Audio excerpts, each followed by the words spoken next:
안녕하세요. 고려대학교 산업경영공학과 DMQA 연구실의 김재훈입니다. 오늘 세미나는 아타리 벤치마크에서 제공하는 모든 게임에서 사람보다 우수한 성능을 달성한 에이전트 57을 소개해드리고자 합니다. 그리고 그 전에 에이전트 57이 연구되기까지 밑바탕이 된 연구들도 알아보고자 합니다.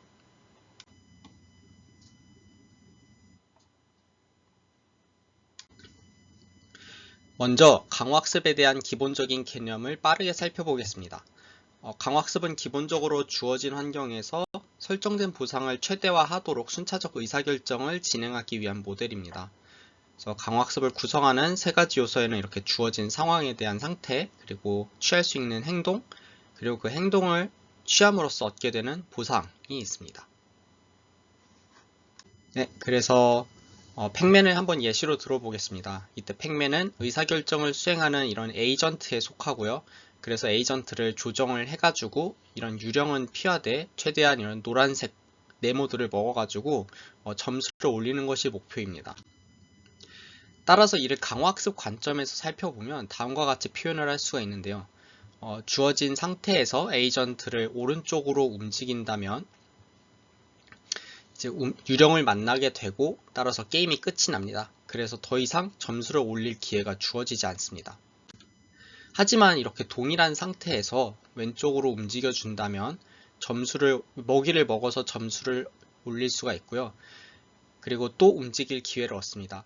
이런 점을 봤을 때 에이전트가 좋은 행동 정책을 학습하도록 하는 것이 매우 중요하다는 걸 알 수 있습니다. 이렇게 좋은 행동 정책이 있어야 보상을 최대화할 수 있기 때문에 이를 확보하는 것이 강화학습의 목표에 해당합니다. 그래서 이러한 강화학습 모델의 성능을 평가하기 위한 지표도 여러 가지가 있는데요. 그 중 하나가 바로 아타리 게임 벤치마크입니다. 아타리 게임 벤치마크는 모델의 입력값으로서 다음과 같은 화면의 이미지를 제공을 하고요. 그리고 이런 콘솔류의 게임이었기 때문에 버튼 1, 버튼 2 아니면 왼쪽, 오른쪽과 같이 이런 이산적인 값을 입력해서 에이전트를 조종하게 됩니다. 아타리 게임에서 제공하는 이미지는요, 컬러 이미지이고요. 그리고 너비가 이제 160, 그리고 높이가 110, 210의 픽셀에 해당합니다.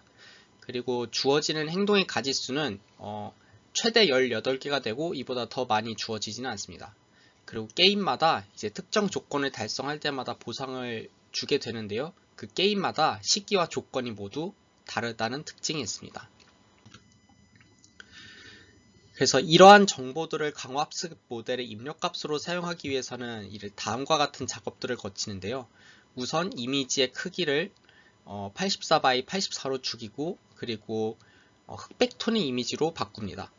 그 다음에는 이제 보다 풍부한 정보를 담기 위해서 크게 두 가지 작업을 하는데요. 우선 첫 번째는 가장 흔하게 쓰는 방법 중 하나는 이렇게 시간적으로 연속하는 4개의 프레임을 묶어서 이거를 하나의 상태로 정의하는 방법이 있습니다. 또는 그 각각 낱장의 프레임들을 나열해가지고 이거를 순환신경망에 넣어서 나온 히든 벡터를 가지고 상태로서 활용하기도 합니다. 그리고 마지막으로 이제 강화학습이 선택한 행동에 대해서는요, 이제 다시 시뮬레이션에 입력을 할 때 이 행동을 4번 반복해서 에이전트가 이를 행하도록 명령을 내립니다. 그리고 이제 저희가 모델을 평가를 해야 되는데 이제 아무래도 게임마다 주는 보상의 그 빈도라든가 크기가 다르다 보니까 각각 게임에서 주는 보상의 절대적인 값으로는 모델의 종합적인 성능을 평가하기가 좀 어렵습니다. 그래서 각 게임의 점수를 일반화를 해서 비교를 하는데요. 아타리 벤치마크에는 모델 성능 이외에도 두 가지 성능이 더 주어집니다. 하나가 무작위 행동을 해가지고 얻게 되는 게임 점수고요.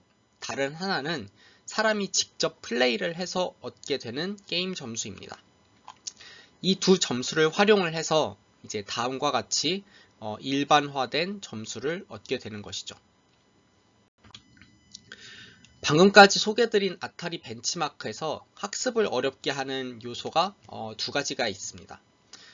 첫 번째는 Long-Term Credit Assignment라는 문제인데요. 모델이 취한 행동과 보상을 받게 되는 시점 사이에 시간차가 존재하기 때문에 발생합니다. 우선 간단하게 한번 이 브레이크아웃이라는 게임의 예시로 봐볼까요? 이 브레이크아웃이라는 게임은 이 공으로 벽돌을 깰 때마다 점수를 얻게 되는데요. 이 밑에 판때기로 공을 되받아 쳐가지고 벽돌을 깨게 됩니다. 우선은 이 판때기를 왼쪽으로 움직임으로써 이 공이 왼쪽으로 날아가도록 했는데요. 그 결과 시간이 흘러서 이 벽돌을 깨게 되고 점수를 얻게 되었습니다. 하지만 사실 이 점수를 얻게 된 근본적인 이유는 이 첫 번째 타임 스텝에서 판때기를 왼쪽으로 움직였기 때문이죠. 하지만 보상은 다섯 번째 타임 스텝에 받게 됩니다. 이렇게 행동과 그에 따른 보상에 대한 시간차가 존재하는 것인데, 이게 길어지면 길어질수록 모델이 좋은 정책을 학습하기가 점점 어려워집니다. 또 다른 하나는 탐험 문제인데요. 이 게임은 이제 탐험이 어려운 것으로 유명한 이제 몬테주마의 복수라는 환경인데요. 에이전트가 첫 보상을 받기까지 굉장히 길고 복잡한 행동이 필요합니다. 여기 있는 아저씨가 이제 에이전트인데요.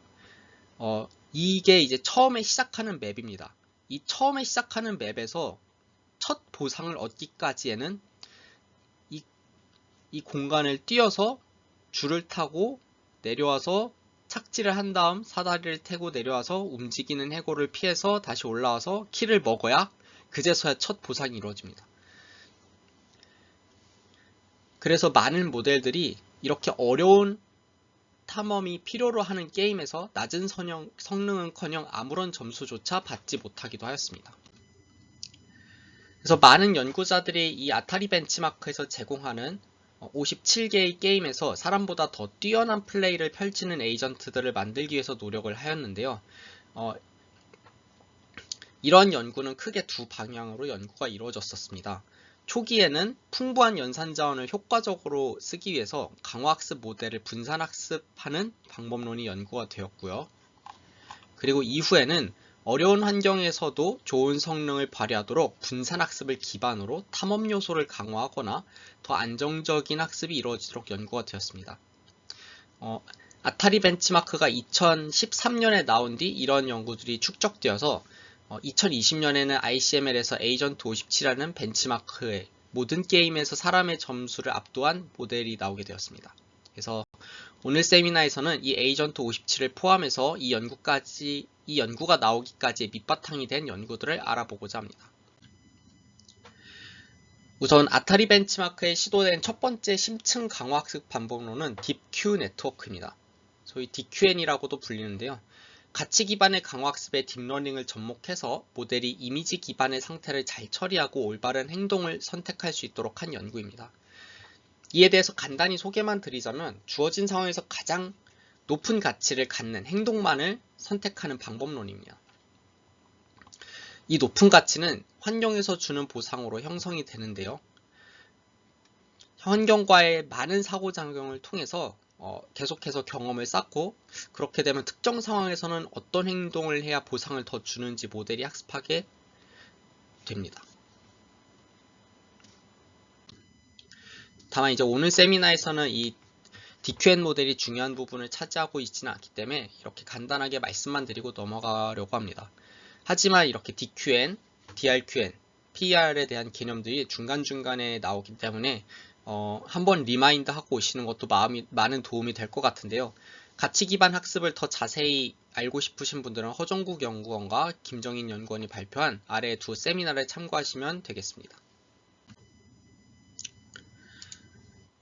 그래서 이제 에이전트 57까지 가는 여정의 첫 논문은 Massively Parallel Methods for Deep Reinforcement Learning입니다. 그래서 일단은 일반적으로 모델을 학습할 때 단일 컴퓨터에서 시뮬레이션과 파라미터 업데이트를 번갈아 가면서 진행을 했었는데요. 강화학습은. 근데 아무래도 하나의 컴퓨터에서 처리를 하는 시간보다 여러 대의 컴퓨터에서 처리를 하는 게 훨씬 빠르겠죠. 그래서 이렇게 번갈아 가면서 진행할 때 발생하는 이러한 버리는 시간을 풍부한 연산 자원을 활용을 한다면 이러한 버리는 시간 없이 좀 빠르게 학습을 할 수 있지 않을까 해서 이 연구가 출발을 하였습니다. 그래서 보시는 것처럼 DQN도 역시 하나의 연산 자원에서 수행이 될 때 환경과의 상호작용은 하나의 CPU를 사용하고 그리고 이로부터 나온 학습은 하나의 GPU를 사용했습니다. 분산학습을 하기 위해서는 먼저 환경과 상호작용을 해서 이렇게 경험을 수집하는 것 그리고 경험을 통해 학습하는 것을 이거를 병렬화를 할 필요가 있는데요. 이를 각각 액터와 러너로 나누어서 처리를 하게 하였습니다. 물론 액터와 러너에 들어가는 모델의 이 딥큐 네트워크의 파라미터는 서로 동일하게 구성이 되었습니다. 그 다음에 액터와 러너 그리고 리플레이 메모리까지 하나의 묶음으로 만들어서 각각의 연산 자원마다 하나씩 구동이 되도록 하였습니다. 그래서 보시는 것처럼 이게 1번 컴퓨터에는 이 1번 묶음이 들어가고요. 2번 컴퓨터에는 이 액터, 러너, 리플레이 메모리 또 다른 2번 묶음이 들어가고 3번, 4번 이렇게 하나씩 구동이 되는 겁니다. 그래서 각 연산 자원마다 액터들이 경험을 수집을 하고요. 그럼 이 수집된 경험은 리플레이 메모리에 저장이 됩니다. 그럼 이 저장된 메모리를 가지고 러너는 여기서 역전파를 통해서 파라미터의 업데이트에 필요한 기울기를 만들게 되는데요. 하지만 여기서 중요한 점은 이 연산된 기울기를 바로 업데이트에 사용하면 사실상 각각의 컴퓨터가 그냥 각각의 모델을 업데이트하는 기존과 다를 바가 없는 상황이 되겠죠. 그래서 이 연산된 기울기는 또 다른 연산 자원인 파라미터 서버에 전송을 하게 됩니다. 이 파라미터 서버에 또 모델 파라미터가 존재하는데요. 그 딥큐 네트워크의 모델 파라미터가 존재하는데요. 이것이 가장 주가 되는 파라미터입니다. 그래서 각각의 연산 자원에서 수집한 기울기를 모아서 파라미터 서버에서 이 딥큐 네트워크를 업데이트를 하고 이 업데이트가 완료된 새로운 파라미터는 이렇게 방금 전 기울기를 보내준 연산 자원의 모델에 새롭게 복사를 해 넣게 됩니다. 그러면 이제 모델은 또 새로운 파라미터를 가지고 환경과 상호작용을 하면서 데이터를 수집하고 또 새로운 기울기를 전송을 하게 주겠죠. 그래서 여기서 연구진이 분산학습을 통해서 달성하고자 한 것은 파라미터 업데이트가 끊김없이 진행이 되는 것입니다. 실제로 다른 연산 자원에서 기울기까지 구해서 보내주니까 파라미터 서버는 정말 업데이트만 하면 되는 겁니다. 그러니까 시간 지연 없이 계속해서 업데이트를 진행할 수 있죠. 이런 방식을 통해서 학습 속도를 비약적으로 단축을 해서요, 동시에 높은 성능을 짧은 기간 안에 도달을 할 수 있게 됩니다. 물론 DQN의 성능을 개선했다기보다는 성능을 개선한 건 아니고 학습 속도를 높여준 것이기 때문에 이제 아무래도 사람을 이긴 게임의 수는 이전과 거의 동일합니다. 이제 그 다음 분산학습의 두 번째 연구는 Distributed Prioritized Experience Replay입니다. 앞서 소개드렸던 이제 방법론이 사실 고릴라라고 불리는 방법론이고요. 그래서 고릴라와 현재 지금 보여드리고 있는 연구가 발표된 시기 사이에 굉장히 중요한 연구가 발표가 되었었는데요. 그것이 바로 Prioritized Experience Replay입니다. 초반은 PER이라고 말씀드렸던 그 연구고요. 그래서 저희가 강학습을 할 때 경험을 수집을 해서 이걸 버퍼에 저장하고 이제 저장된 거를 배치를 만들어야 되니까 샘플링을 해서 이거를 모델 업데이트에 사용을 했는데요. 이전에는 이렇게 샘플링을 진행할 때 단순히 유니폼 샘플링을 진행해서 무작위의 경험을 가지고 학습에 사용했습니다. 하지만 학습을 보다 효과적으로 수행하기 위해서 모델이 잘 못 맞췄던 그 경험을 더 잘 뽑히도록 변경을 한 것입니다. 이를 통해서 DQN의 성능 역시 많이 향상이 되었습니다. 그래서 이 Prioritized Experience Replay를 분산학습에 적용한 것이 현재 장표에서 보여드리고 있는 이 연구입니다. 이 연구는 이제 말이 길어서 모델을 말씀드리자면 이제 APEX라고도 불리는데요. 더 간단히 하면 APEX라고 부르겠습니다. 그래서 이 연구를 기점으로 분산학습의 방향성 자체가 바뀌게 됩니다. 사실 기존에 고릴라만 하더라도 어떻게 하면 쉬지 않고 파라미터를 업데이트하지를 고민했었다면 APEX는 어떻게 하면 병렬화된 액터들을 잘 활용해서 다양한 경험을 수집하지를 고민하게 됩니다. 이제 이 표는 이전 연구와 비교를 간략하게 이제 요점만 정리를 해본 것이고요. 이제 설명과 함께 좀 더 알아보겠습니다. 그래서 지금 보시는 아키텍처는 이전 연구로 소개해드렸던 고릴라입니다. 그래서 여기서부터 하나씩 뜯어가면서 이거를 에이펙스로 바꿔보겠습니다. 그래서 다시 한번 리마인드를 드리자면 이 파라미터 서버는 별도의 연산 자원의 존재를 하고 있고요. 액터와 러너 그리고 리플레이 메모리는 번들드 모드라고 해서 한 묶음이 되어서 이제 각각의 묶음이 여러 연산 자원에 배치되어 있는 상태입니다. 따라서 100개의 컴퓨터가 있다면 100개의 액터, 100개의 러너, 그리고 100개의 로컬 버퍼가 있는 것이죠. 그래서 에이펙스로 가기 위해서는 우선 파라미터 서버와 번들 모드를 없애겠습니다. 이 두 개를 없으니까 훨씬 뭔가 깔끔해진 느낌이죠. 그래서 더 이상 액터와 러너를 묶을 필요가 없기 때문에 앞으로는 파라미터 업데이트에 사용할 러너는 하나만 두고 대신에 여러 개의 액터를 사용해서 정보를 수집하고자 합니다.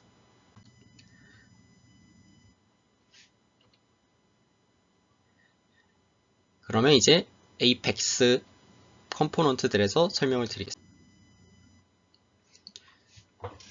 네, 그래서 그 다음에는 액터, 러너와 한 묶음에 있던 리플레이 메모리를 로컬 버퍼가 아닌 글로벌 버퍼로 바꾸겠습니다.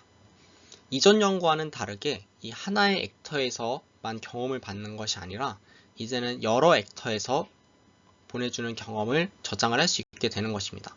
이 글로벌 버퍼에 쌓인 경험으로 이 러너가 학습을 수행하게 됩니다. 네, 그러면 이제 다시 액터 쪽으로 넘어와서요. 각각의 액터들이 쓸 로컬 버퍼를 추가해 보도록 하겠습니다. 다만 이제 다른 점이 있다면 이 PER을 활용해 가지고 저장되는 경험에 프라이어리타이즈 된 정보를 붙여준다는 건데요. 그래서 이렇게 프라이어리타이즈에 대한 정보를 붙여준 다음 이 정보와 함께 로컬 버퍼에 모인 정보는 글로벌 버퍼로 옮겨지게 되고, 그리고 이제 러너에서 업데이트된 새로운 파라미터는 다시 액터로 복제가 되게 됩니다. 그래서 에이펙스에서는 추가로 다양한 경험을 수집하기 위해서 또 액터마다 엡실론 값을 다 다르게 설정을 하는데요. 딥큐 네트워크에서는 항상 가장 좋은 행동만을 선택하지만 탐험을 위해서 일정 확률만큼은 임의의 행동을 선택하게 되는데요. 그 확률이 엡실론에 해당하게 됩니다. 그래서 다음과 같이 이제 엡실론을 설정을 하게 되고요. 그래서 앞서 소개해드린 이러한 개선 사항들을 통해서 모델의 학습 속도가 비약적으로 증가를 합니다. 당장 이 그래프만 보시더라도 제한된 시간 안에 빠르게 성능을 높여가는 것을 확인을 하실 수가 있습니다. 그래서 이 부분에서는 이제 실험에 대한 디테일을 간략하게만 짚고 넘어가겠습니다. 그래서 에이펙스 DQ에는 총 360개의 이제 CPU 코어를 사용했고요. 그리고 거기에 360개 액터를 배치를 하였고, 그리고 이제 하나의 러너를 사용하였습니다. 그리고 이전에 고릴라가 실험에서 묶음을 맞추기 위해서 100개의 액터를 사용한다고 했을 때 100개의 러너를 사용한 것과는 또 대조가 되는 부분이기도 합니다. 네, 이제 분산학습에서 소개해드릴 세 번째 논문은 Recurrent Experience Replay in Distributed Reinforcement Learning입니다. 여기서 DQN을 사용한 것을 이제 R2D2라고 부르고요. R2D2는 에이펙스에 LSTM을 추가한 것이 전부라고 해도 과언은 아닌데요. 간단해 보이는 기여점이지만 그 효과는 대단했습니다. 여기 있는 표는 이제 두 방법론의 주요 포인트들을 간단하게 정리해 본 것이고요. 이제 관련 내용은 따로 설명을 드리겠습니다.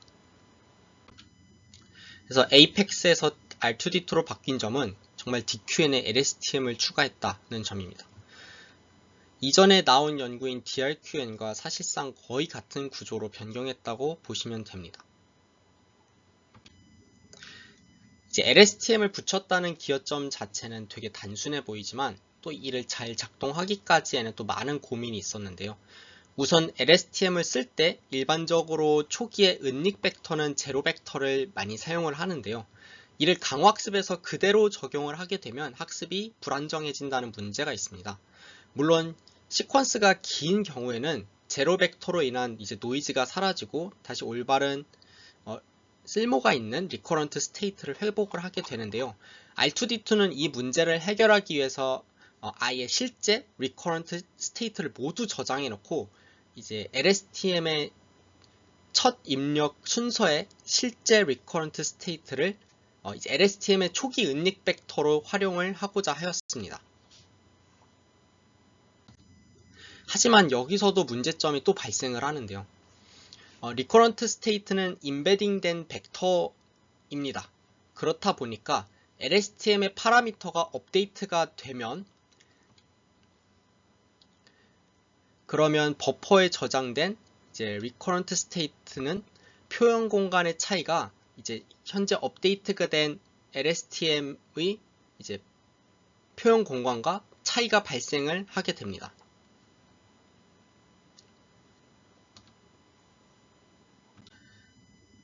하지만 연구진들은 이에 대한 또 다른 해법을 제시하였는데요.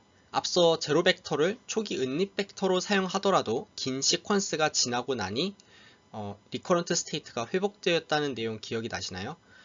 이를 이용해 가지고 학습에 사용하려는 상태의 이제 직전 시점까지 그 시퀀스를 리커런트 스테이트 회복하는 과정에 활용을 하고 이를 burn-in period라고 합니다.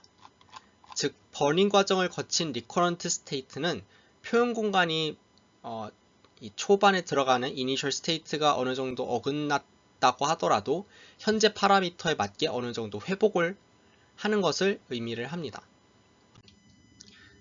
이런 개선사항을 통해서 성능이 다시 한번 비약적으로 상승을 하게 되고요. 이제 처음 아타리가 벤치마크에서 사람을 이긴 게임 수가 23개였는데 이제 R2D2에 와서는 52개까지 늘어나게 되었습니다. 그리고 에이펙스에 비해서 정말 어떻게 보면 LSTM을 하나 추가한 것일 뿐인데 이제 성능이 굉장히 크게 향상이 되었고요. 다만 문제점은 여전히 남아 있었는데요. 앞서 아타리 벤치마크를 소개할 때 말씀드린 어려운 이런 요소가 있다. 그 중에 하나가 하드 익스플로레이션 문제입니다. 예시로 보여드렸던 몬테주마의 복수와 함께 핏폴 역시 하드 익스플로레이션 게임 중에 하나인데요. 이제 R2D2는 여기서 사람 점수에 많이 못 미치는 성능을 보여주었습니다. 그래서 보시는 것처럼 몬테주마의 복수 같은 경우에는 거의 사람 점수의 절반 정도에 해당이 되고요. 핏폴은 빵점을 받았습니다. 하지만 다음에 소개해드릴 모델에서는 또 이 문제를 해결을 합니다. 하지만 그 전에 우선 다른 실험도 마저 소개를 드리고 넘어가도록 하겠습니다. 이제 또 다른 실험은 정말 버닝 과정이 리커런트 스테이트를 회복하는 데 도움이 되었을까를 확인하기 위한 실험입니다. 이 일을 확인하기 위해서 저장이 되었으나 표현 차이가 생긴 리커런트 스테이트와 제로 벡터를 준비를 하였고요. 그리고 실제 정답에 해당하는 리커런트 스테이트도 준비를 하였습니다.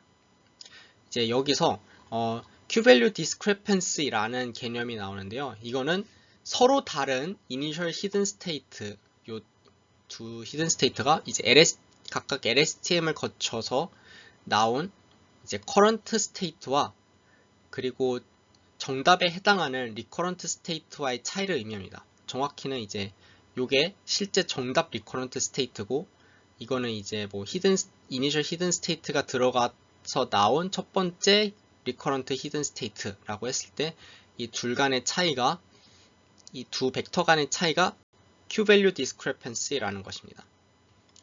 그래서 실험에서는 이제 LSTM에서 처음 나온 recurrent state와 마지막에 나온 recurrent state 이 두 개를 확인을 해보았다고 합니다. 그래서 실험 결과는 사실 개인적으로는 조금 애매하지 않나 라고 생각이 들긴 하는데요. 왜냐하면은 그림 B에서 이제 제로 벡터를 사용한 이 파란색이 이제 제로 벡터를 사용한 것이고요. 그리고 이 파란색이 지날수록 burn-in period 더 많이 돌린 경우입니다. 그래서 이 그림 같은 경우에는 제로 벡터를 사용한 경우에 Q-value discrepancy가 확연하게 줄어드는 경향을 보이고 있습니다. 그래서 burn-in 효과가 직관적으로 이해가 되는데, 하지만 이 빨간색 같은 경우에는 이제 좀 outdated 된 recurrent state를 넣은 경우인데요. 여기 같은 경우에는 사실 파이널 스테이트 쪽으로 가면 좀 더 증가하기도 하고 살짝 비슷하기는 하지만 버닝 피어리드가 더 길어질수록 좀 더 디스크레펜시도 커지는 모습을 보이고 있습니다. 하지만 저자들이 언급하기로는 이제 저장된 리커런트 스테이트의 버닝 효과는 이제 실제 실험 결과에서 좀 더 확인을 해볼 수 있다라고 얘기를 하는데요. 이 그림 C가 이제 모델을 이 두 서로 다른 이니셜 벡터들을 가지고 학습까지 진행해 봤을 때 결과입니다. 그래서 버닝 여부에 따라서 어느 정도 성능 향상에서의 정도에서 차이가 나기는 합니다. 보시는 것처럼 이 옅은 게 사실 버닝을 안 한 거고요. 진해질수록 버닝을 이제 20번, 40번을 한 케이스인데 첫 번째, 두 번째, 네 번째 같은 경우에는 확실히 이제 버닝을 안 하고에서의 그 성능 차이가 좀 많이 나는 것으로 보이네요. 그리고 마지막으로는 LSTM 여부에 따른 성능을 비교한 것인데요. 이제 이 R2D2가 LSTM을 그대로 쓴 거, feedforward가 이제 LSTM 대신에 feedforward만을 썼을 때 이 성능을 비교한 것인데, 이 화살표가 이제 성능의 차이를 보여주고 있는데요. 네, 그래프로도 확연하게 차이 나는 것을 보실 수가 있습니다. 그래서 지금까지 어떻게 하면 더 좋은 분산학습을 할 수 있을까에 대한 연구였다면, 이번 연구부터는 본격적으로 어떻게 하면 모든 게임을 다 잘할 수 있을까의 연구로 보시면 됩니다. 이에 그 첫 번째 연구가 이제 Never Give Up이라는 연구인데요. 이 Never Give Up은 앞서 R2D2에서 아쉬웠던 점인 하드 익스플로레이션 문제를 해결하고자 한 연구입니다. 이 R2D2의 탐험 성능을 높이는 모듈을 추가해서 실험을 하였는데요. R2D2와 NGU의 주요한 차이는 이 표에 정리를 하였고, 관련해서 또 설명을 드리겠습니다. 이 NGU는 R2D2의 탐험 성능을 높이는 모듈을 추가한 모델인데요. 부가적으로 필요에 의해서 표현학습 모델도 하나 더 추가를 하였습니다. 우선은 이렇게 구성되어 있구나 정도만 확인을 하시고, 이제 뒤에서 하나씩 또 설명을 드리도록 하겠습니다. 우선 몇 가지 사전 지식이 필요해서 좀 짚고 넘어가려고 합니다. 그래서 우선은 앞서 말씀드린 표현학습 모델인데요. 이게 이제 다이나믹스 모델링이라고 하는 게 주어진 환경의 역학을 이해하고자 설계된 일종의 표현학습 방법입니다. 그래서 여기서 사용한 인버스 다이나믹스는요, 연속된 두 상태 사이에서 어떤 행동이 발생했는지를 예측하는 문제입니다. 그래서 이 학습을 거친 인코더는요, 주어진 상태에서 모델이 컨트롤할 수 있는 객체를 이해하게 되는데요. 왜냐하면 연속된 상태에서 변화가 있는 객체를 통해서 행동을 예측할 수 있기 때문입니다. 예를 들어서 지금 이 주어진 그림에서요, 마리오가 가다가 거북이를 밟았습니다. 거북이를 밟고 그리고 그게 뒤집히면서 날아가고 또 다른 거북이를 치게 됩니다. 따라서 거북이는 마리오 입장에선 컨트롤할 수 있는 객체로 보여지게 됩니다. 하지만 배경에 있는 이 횃불을 보실까요? 이 횃불은 여기를 지나간다고 해서 마리오에게 아무런 영향을 줄 수가 없습니다. 따라서 컨트롤할 수 없는 객체입니다.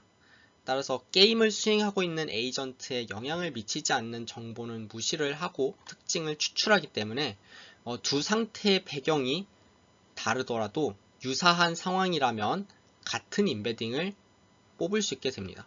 그래서 논문에서는 이 인버스 다이나믹스 모델링으로 학습된 인코더로부터 나온 인베딩을 컨트롤러블 스테이트라고 이름을 붙였습니다.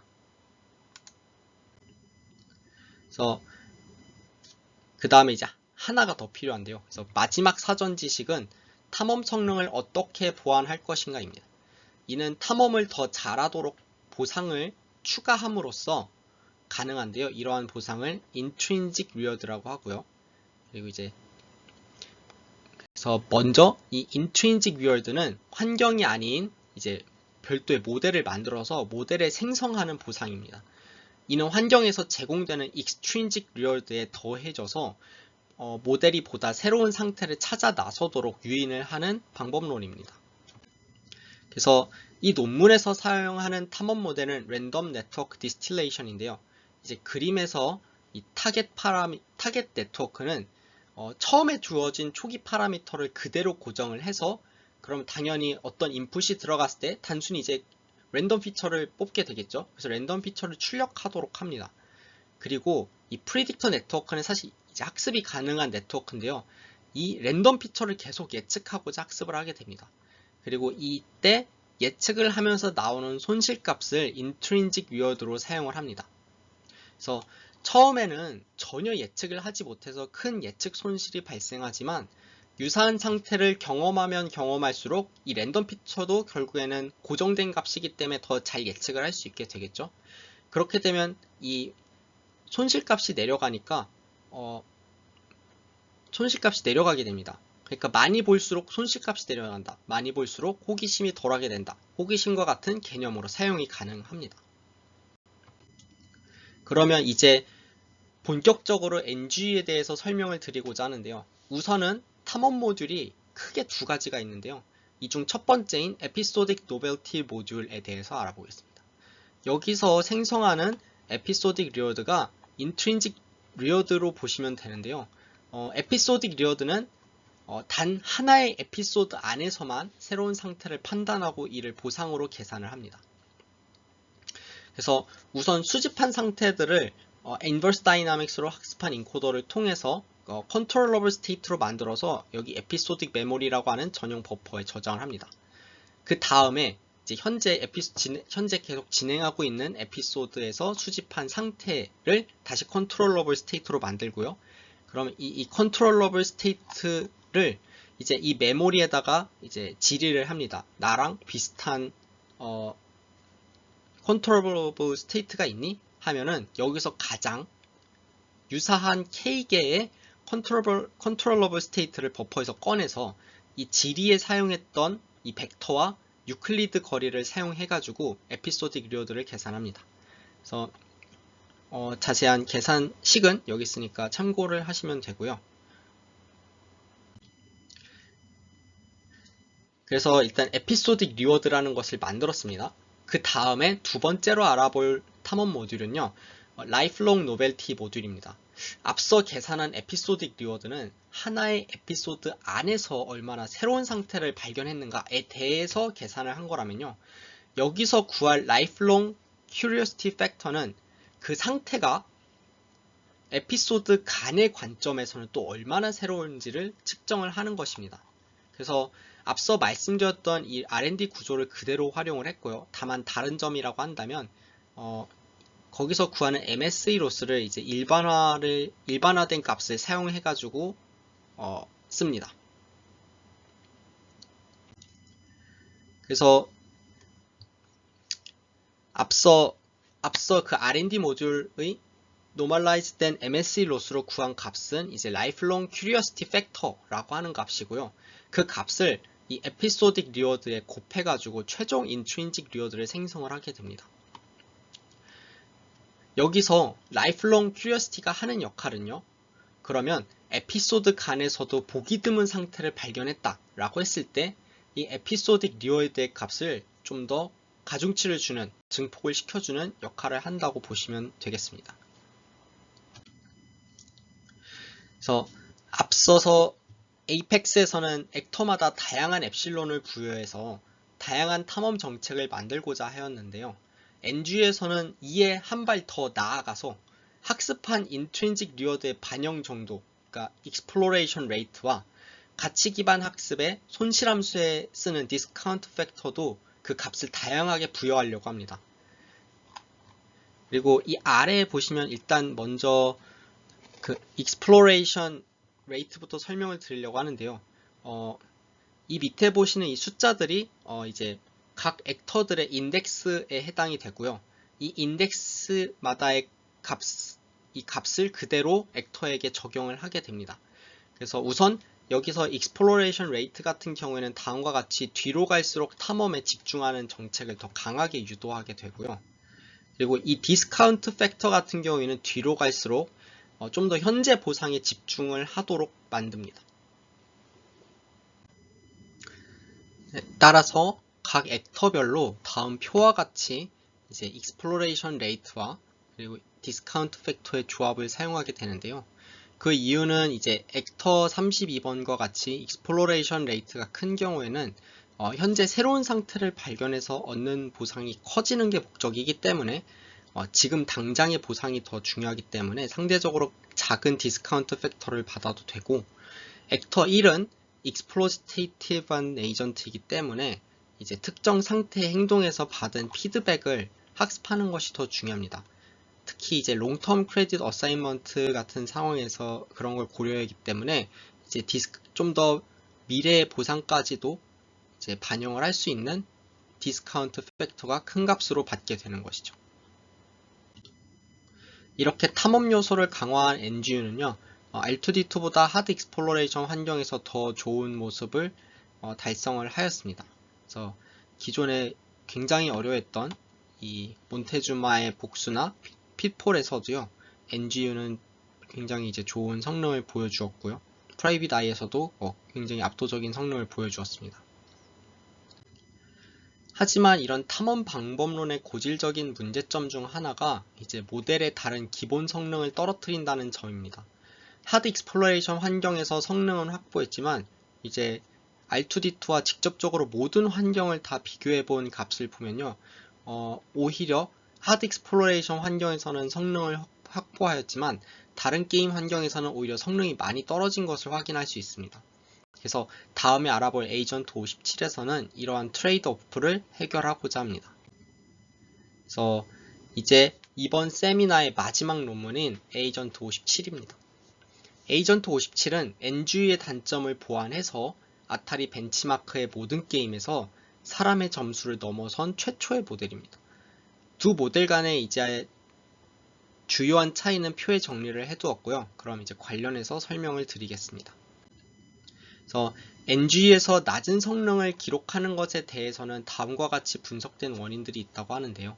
첫 번째는 모델의 학습 상황과 무관하게 익스플로레이션 레이트가 고정이 되어 있습니다. 따라서 예를 들어서 새로운 상태를 탐험해 본 데이터가 난 더 필요하니까 익스플로레이션을 더 강조를 해줘야지 라고 해도 이미 고정된 특징을 가진 액터들이 고정된 특징을 가지고 있기 때문에 각각 그들이 동일한 양의 데이터만을 수집하기 때문에 내가 어떤 데이터가 더 필요해 라는 상황이 와도 그 상황을 이제 조절을 할 수가 없다는 뜻입니다. 두 번째는 하나의 모델이 서로 다른 두 조합의 보상을 학습하기 때문에 이제 학습이 불안정해진다는 것이고요. 그리고 세 번째는 NG에서 미처 이제 크게 다루지는 못했던 롱텀 크레딧 어사인먼트 문제가 있습니다. 그래서 이 원인의 첫 번째와 세 번째는 이제 메타 컨트롤러라는 거를 사용을 해가지고 이제 정책의 특성 같은 거를 좀 조절을 할 거고요. 그리고 두 번째 원인 같은 경우에는 아예 이제 Q 네트워크에서 이 Q러닝 헤드를 아예 둘로 나눠서 하나는 익스트린직 리워드, 하나는 인트린직 리워드로 학습을 할 예정입니다. 네, 그래서 우선은 Q러닝 헤드를 나눠 가지고요. 각각의 이제 익스트린직 리워드 그리고 인트린직 리워드로 각자 학습을 할 때 이 익스트린직 리워드와 인트린직 리워드 간의 값의 스케일 차이가 나더라도 이제 고민하지 않고, 그리고 다른 한쪽에 설령 노이즈가 심하더라도 각각 학습을 하게 된다면 안정적인 학습이 가능하다고 합니다. 그리고 여기 보이시면 여기 익스플로레이션 레이트가 붙어 있는데요. 에이전트 57 아키텍처에서 붙어 있는 익스플로레이션 레이트는 이제 뒤이어 말씀드릴 그 방법론 메타 컨트롤러로 조절을 하게 됩니다. 그래서 그 전에 또 사전 지식이 필요해서 짚고 넘어가겠습니다. 그래서 이번에 소개해드릴 거는 멀티암드 밴딧이라는 모델인데요. 이 모델을 간략하게 소개해드리자면 제한된 기회가 주어졌을 때 예를 들어서 이 그러니까 밴딧이라는 게 이제 그 슬롯 머신 같은 걸 얘기하는 거거든요. 그래서 슬롯 머신을 100번 당길 수 있는 기회가 주어졌다고 하겠습니다. 그래서 여러 가지 이제 슬롯 머신들을 시도를 해보면서 가장 평균적으로 높은 점수를 얻을 수 있는 행동을 찾아내는 모델이라고 보시면 됩니다. 그래서 원래 멀티암드 밴딧 모델은 시행했던 모든 내역을 기반으로 이제 행동을 선택하게 되는데요. 에이전트 57에서는 이에 변형된 버전인 슬라이딩 윈도우 멀티암드 밴딧을 사용을 하게 됩니다. 왜냐하면 현재 학습 진행 상황을 반영하기 위해서는요, 모든 내역을 사용하는 것보다 가장 최근 시점의 내역 일부분만을 사용하는 게 더 효과적이기 때문입니다. 그래서 이 슬라이딩 윈도우 멀티암드 밴딧 모델이 앞서 말씀드린 메타 컨트롤러가 되어서 모델의 익스플로레이션 레이트와 디스카운트 팩터 조합들 중에서 어느 쌍을 선택하는 게 최적일지를 판단을 하게 됩니다.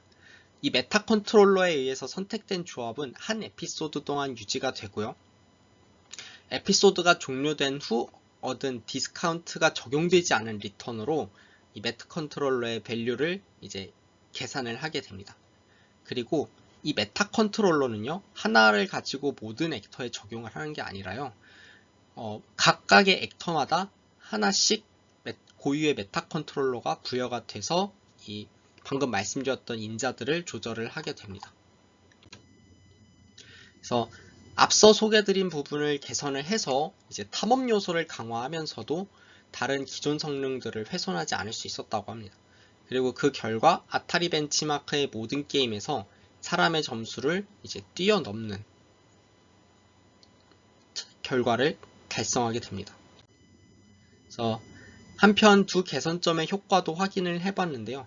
이제 메타 컨트롤러 같은 경우에는 정말 게임과 그 진행 상황에 따라서 정말 각각의 경우마다 다 다이나믹하게 인자들을 조절하는 그림을 볼 수 있었고요. 여기 밑에 보이시는 이 X축이 이제 학습 타임, 학습의 시간 흐름이고, 그리고 이제 Y축이 선택되었던 인덱스의 번호입니다. 그래서 굉장히 왔다 갔다 하면서도 마지막에 좀 수렴을 하는 모습을 보이기도 하고요. 그래서 그 다음에 이제 큐러닝 헤드를 두 개로 나눈 경우에도 그림 5번을 보시면 이제 인트린직 위어드의 비중이 커지더라도 그 익스플로지테이션 폴리시의 성능이 이제 세퍼레이티드 네트워크에서는 강건하게 유지되는 걸 확인할 수 있고요. 그 전에 저희가 사용했던 NGU 같은 경우에는 약간 무너지는 모습을 확인을 하실 수가 있습니다. 네, 그래서 지금까지 에이전트 57을 포함해서 그 밑바탕이 되는 연구들을 모두 확인을 해보았습니다. 감사합니다.